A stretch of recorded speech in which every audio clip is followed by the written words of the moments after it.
Hello বন্ধুরা, সবাই কেমন আছো? আশা করি সবাই ভালো আছো। This is Kakuli ma'am. Welcome to our YouTube channel শিশুদের পাঠশালা। এই শিশুদের পাঠশালা ইউটিউব চ্যানেলে তোমাদের সবাইকে স্বাগত জানাই। গুড মর্নিং বাচ্চারা, তোমরা সবাই কেমন আছো? জি ম্যাম, আমরা ভালো আছি। আপনি কেমন আছেন? আমরা ভালো আছি ম্যাম, আপনি কেমন আছেন? I am also fine. আমিও বেশ ভালো আছি। তাহলে এবার সবাই বসে পড়ো। Today I will discuss about preposition. সবাই মন দিয়ে শুনবে, কেমন? Yes ma'am. দেখো, প্রিপজিশনের বাংলা হচ্ছে পদান্বয়ী অব্যয়। এই প্রিপজিশন শব্দটি ভালো করে খেয়াল করো, বুঝতে পারবে এই শব্দের ভিতরেই শব্দটির অবস্থান লুকিয়ে আছে। দেখো, প্রিপজিশন যদি আমি ভাঙি তাহলে কি আছে? একটা প্রি আর একটি পজিশন। দেখো, প্রি মানে হচ্ছে আগে এবং পজিশন মানে হচ্ছে অবস্থান। তাহলে প্রিপজিশন মানে কি? কোনো কিছুর আগে অবস্থান। তাহলে এই প্রিপজিশনের যদি ডেফিনেশন বলি তাহলে বলবো preposition is a word that is used before a noun or pronoun and shows its relation with some other word in a sentence. মানে যে শব্দ কোনো নাউন বা প্রোনাউনের আগে বসে কোনো বাক্যে সেই নাউন এবং প্রোনাউনের অবস্থান সম্পর্কে বোঝায় তাকে প্রিপজিশন বলবো। কেমন? জি ম্যাম। Yes ma'am. তাহলে আশা করি প্রোনাউন কি বুঝতে পারলে? যে শব্দ নাউন বা প্রোনাউনের আগে বসে বাক্যে অন্য ওয়ার্ডের সঙ্গে সেই নাউন বা প্রোনাউনের সম্পর্ককে বোঝায় তাকে প্রিপজিশন বলবো। তাহলে এবার চলে দেখবো টাইপস অফ প্রিপজিশনস। দেখো, প্রিপজিশনকে দুটি ভাগে ভাগ করা যায়। একটি হলো জেনারেল প্রিপজিশন আর একটি হলো অ্যাপ্রোপ্রিয়েট প্রিপজিশন। এই জেনারেল প্রিপজিশন বা সাধারণ প্রিপজিশন বলতে কোনো বাক্যে নাউন বা প্রোনাউনের অবস্থান বোঝানোর জন্য যে সমস্ত প্রিপজিশন আমরা ব্যবহার করি তাদেরকে জেনারেল প্রিপজিশন বলে। আবার কিছু কিছু শব্দ এমন আছে যে শব্দগুলি কোনো নির্দিষ্ট অর্থ প্রকাশ করার জন্য সর্বত্র কিছু নির্দিষ্ট প্রিপজিশন গ্রহণ করে। সেই প্রিপজিশনগুলোকে আমরা কি বলবো? Appropriate preposition. কেমন? জি ম্যাম। Yes ma'am. আজকে আমরা শিখব বিভিন্ন জেনারেল প্রিপজিশন সম্পর্কে, যে প্রিপজিশনগুলি আমাদের দৈনন্দিন জীবনে প্রচুর ব্যবহার আছে। ঠিক আছে, তাহলে সময় নষ্ট না করে চলো আমরা বিভিন্ন জেনারেল প্রিপজিশন সম্পর্কে জেনে নিই। চলো, সবার প্রথমে আমরা দেখব অ্যাট এবং ইনের ব্যবহার। দেখো, অ্যাট সাধারণত কোনো ছোট গ্রাম, ছোট শহর ইত্যাদি ছোট স্থানের নামের পূর্বে ব্যবহার করা হয়। কিন্তু ইন সাধারণত বড় শহর, বিভিন্ন দেশ, বড় কিছু বোঝাতে ইন ব্যবহার করা হয়। যেমন ধরো, হি লিভস অ্যাট হাওড়া, মানে সে হাওড়াতে বাস করে। তাহলে হাওড়া একটি ছোট জায়গা। কিন্তু যদি আমি কোনো বড় শহরের কথা বলি, যেমন সে কলকাতায় বাস করে, তাহলে তখন কি হবে? অ্যাট না হয় কি বসবে? ইন বসবে। তখন বলবো হি লিভস ইন ক্যালকাটা। কিন্তু যদি কোনো নাম না উল্লেখ করে কোনো স্থানের নাম বোঝায়, সেক্ষেত্রে ছোট বড় গ্রাম শহর যাই বলো না কেন, তখন অ্যাট না বসে কি বসবে? ইন বসবে। যেমন ধরো, সে গ্রামে বাস করে, তাহলে he lives in a village. সে শহরে বাস করে, he lives in a town. তাহলে এখানে কোনো স্থানের নাম বোঝাচ্ছে না, এখানে বোঝাচ্ছে গ্রাম কিংবা শহর। তাহলে বুঝতে পারলে, যখন নাম উল্লেখ না করে কোনো স্থানের নাম বোঝাবে তখন ছোট বড় যাই হোক না কেন তখন অ্যাট না বসে কি বসবে? ইন বসবে। আবার দেখো, কোনো মূল্য বোঝাতে অ্যাট ব্যবহার করা হয়। যেমন আমি যদি বলি ওই গাছটি 10,000 টাকায় বিক্রি হয়েছিল, তাহলে the tree was sold at race 10,000 rupees. আবার দেখো, যদি কোনো নির্দিষ্ট সময় বোঝায় তাহলে সেই নির্দিষ্ট সময়ের আগে কি অ্যাট বসবে। যেমন আমরা বিকাল 6টায় ফিরলাম, তাহলে কি বলবো? We returned at 6 PM। কিন্তু যদি কোনো সময়ের মধ্যে বোঝায় তখন কিন্তু অ্যাট বসবে না, তখন কি বসবে? ইন বসবে। যেমন আমি 1 ঘন্টার মধ্যে ফিরে আসবো, তাহলে এখন আর এই সময়ের আগে অ্যাট বসবে না, এখন বসবে ইন। তখন উদাহরণটা হবে কি? I shall come back in an hour, মানে 1 ঘন্টার মধ্যে ফিরে আসবো। তাহলে যখন কোনো নির্দিষ্ট টাইম উল্লেখ করে বলবে সেই সময়ের আগে অ্যাট বসবে, কিন্তু কোনো সময়ের মাঝে যখন বোঝাবে তখন সেই সময়ের আগে ইন বসবে। আবার যদি কোনো কিছু ভিতরে অবস্থান বোঝাতে কি ব্যবহার করা হয়? ইন ব্যবহার করা হয়। এক্সাম্পল হিসেবে যদি আমি বলি he is in his room, মানে সে এখন তার ঘরে আছে, তাহলে এখানে ভিতরে অবস্থান বোঝাচ্ছে। এবার এখানে আরেকটা বিষয় ভালো করে জেনে রাখো, যখন বাংলাতে উচ্চারণ করার সময় কোনো শব্দের শেষে এ কিংবা অন্তঃস্থয়ের মতো উচ্চারণ হবে তখন হয় ইন বসবে না হয় অ্যাট বসবে। সেটা নিয়ম অনুযায়ী অ্যাট কিংবা ইন বসিয়ে দিতে হবে। যেমন ধরো আমি যদি বলি রবি মুম্বাইয়ে থাকে, তাহলে এই মুম্বাই উচ্চারণ করার সময় কি আসছে? বাংলাতে একটা এ আসছে না, মুম্বাইয়ে, তাহলে কি হবে? ইন মুম্বাই, মানে রবি লিভস ইন মুম্বাই। আবার যদি বলি সে যথা সময়ে এসেছিল, তাহলে এই যে সময় নাউনটা উচ্চারণ করার সময় কি হচ্ছে? সময়ে, সে যথা সময়ে এসেছিল, তাহলে একটি এ উচ্চারণ আসছে, তাহলে কি হবে? ইন টাইম, মানে সময়ে, টাইম মানে সময়। আর যদি বলি ইন টাইম তাহলে কি উচ্চারণ হচ্ছে? সময়ে। এজন্য হি কেম ইন টাইম, সে যথা সময়ে এসেছিল।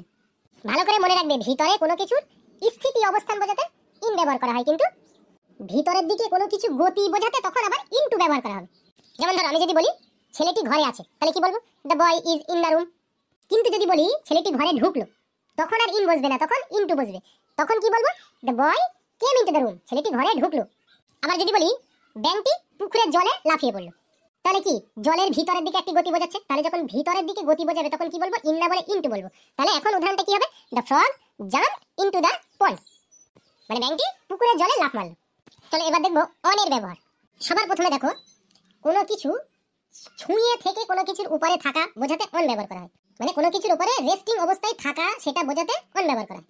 যেমন ধরো the book is on the table, বইটি টেবিলের উপরে আছে, টেবিলের উপরে কি টেবিলের সঙ্গে বইটা ছুঁয়ে আছে, তাহলে ছুঁয়ে থেকে উপরে বোঝাতে অন ব্যবহার করা হবে। কোনো দিনের নাম বোঝাতে অন ব্যবহার করা হয়, যেমন ধরো I went there on Monday, আমি সেখানে সোমবার গিয়েছিলাম। কোনো তারিখের আগে অন ব্যবহার করা হয়, যেমন ধরো আমি যদি বলি আমার জন্ম তারিখ হচ্ছে 23/6/1995, তাহলে ওই তারিখের আগে কি বসবে, অন বসবে, তাহলে কি বলবো, আই ওয়াজ বর্ন অন 23/6/1995। দেখো কোনো কিছুর উপর নির্ভরশীলতা বোঝাতে অন ব্যবহার করা হয়, যেমন ধরো আমি যদি বলি শিশুরা দুধ খেয়ে বেঁচে থাকে, তাহলে শিশুরা কি দুধের উপর নির্ভরশীল, তাহলে এখানে প্রিপজিশন কি হবে, অন হবে। তাহলে উদাহরণটা কি হবে, the baby feeds on milk, শিশুরা দুধ খেয়ে বেঁচে থাকে। আবার দেখো নৈকট্য বোঝাতে মানে কাছাকাছি বোঝাতে অন ব্যবহার করা হয়, যেমন ধরো আমি যদি বলি Kolkata stands on the river Ganga, মানে কলকাতা গঙ্গা নদীর তীরে অবস্থিত। আবার যথাযথ সময় বোঝাতেও কি অন ব্যবহার করা হয়, যেমন ধরো আমি যদি বলি সে সময় মতো এসেছিল, তাহলে উদাহরণটা কি, হি কেম অন টাইম, সে ঠিক সময় মতো এসেছিল। আশা করি এ পর্যন্ত বুঝতে পারলে। জি ম্যাম। Yes ma'am. তাহলে চলো এবার দেখবো বাই এবং উইথ। দেখো যদি কোনো কাজ কোনো ব্যক্তির দ্বারা করা বোঝায় তাহলে তখন বাই ব্যবহার হবে, আর যদি কোনো কাজ কোনো বস্তুর দ্বারা করা বোঝায় তাহলে সেই বস্তুটাকে উইথ প্রিপজিশন হবে। একটি উদাহরণ দিচ্ছি, ভালো করে খেয়াল করো, তোমরা বাই আর উইথ বুঝতে পারবে। দেখো আমি যদি বলি শিকারী হরিণটিকে লাঠি দিয়ে মেরেছিল, তাহলে এখানে নাউন কটি, নাউন দুটি, একটি হলো শিকারী আর একটি হলো লাঠি। তাহলে যখন কোনো ব্যক্তির দ্বারা কোনো কাজ করা বোঝাবে তখন সেই ব্যক্তির নাউনের আগে বাই বসবে, আর যখন কোনো বস্তুর দ্বারা কাজ করা বোঝাবে তাহলে সেই নাউনের আগে উইথ বসবে। তাহলে উদাহরণটা আমি বলবো, the deer was killed by the hunter with a stick. দেখো এই বাই আবার পাশে বোঝাতে, কাছে বোঝাতে, ধারে বোঝাতে, নিকটে বোঝাতে, কাছাকাছি সময়ে বোঝাতেও ব্যবহার করা হয়। আবার কোনো কিছু দ্বারা বা কোনো মাধ্যম বোঝাতে এই বাই ব্যবহার করা হয়, যেমন ধরো আমি যদি বলি I send the letter by post, মানে আমি চিঠিটি পোস্ট অফিসের মাধ্যমে পাঠিয়েছিলাম বা পোস্ট অফিসের দ্বারা পাঠিয়েছিলাম। আবার যদি বলি she sat by me all the time, সে আমার পাশে সর্বক্ষণ বসেছিল, তাহলে এখানে বাই কি বোঝাচ্ছে, পাশে বোঝাচ্ছে। তাহলে বাই বুঝতে পারলে। এবার দেখো উইথ কোনো কিছু সঙ্গে বোঝাতে উইথ ব্যবহার করা হয়, যেমন ধরো আমি যদি বলি আমি আমার বন্ধুর সঙ্গে দিল্লি গিয়েছিলাম, তাহলে I came to Delhi with my friend. আবার যদি বলি I shall go with you, আমি তোমার সঙ্গে যাব। ঠিক আছে, আশা করি বুঝতে পারলে। দেখো অফ প্রিপজিশন জানার আগে আমরা সবার প্রথমে একটা জিনিস জেনে নিই। দেখো যে নাউনের সঙ্গে র এর মতো উচ্চারণ হয় সেই নাউনের আগে সব সময় অফ বসবে, মানে কোনো কিছুর উপর মালিকানা বোঝাতে, পজেশন বোঝাতে বা সম্বন্ধ বা সম্পর্ক বোঝাতে অফ ব্যবহার করা হয়। উদাহরণগুলো খেয়াল করো, যদি আমি বলি এটা একটি সোনার চেন, কিসের চেন, সোনার চেন, তাহলে এই যে সোনার, সোনার পরে র আছে, তাহলে এই সোনার আগে কি বসবে, অফ বসবে। তাহলে এবার উদাহরণটা দেখো, this is a chain of gold, মানে সোনার চেন। আবার যদি বলি এটি তপনের বাড়ি, কার বাড়ি, তপনের, শেষে র আছে মানে মালিকানা বা পজেশন বোঝাচ্ছে, তাহলে উদাহরণটা কি হবে, this is the flat of Tapan. আবার যদি বলি তার নাম তালিকার সবচেয়ে উপরে ছিল, কোথায় ছিল, তালিকার, এই যে র আসছে শেষে, তাহলে এই তালিকার আগে অফ বসবে। এবার উদাহরণটা দেখো, her name was at the top of the list, মানে তার নাম তালিকার উপরে ছিল। এবার দেখবো ফর এর ব্যবহার।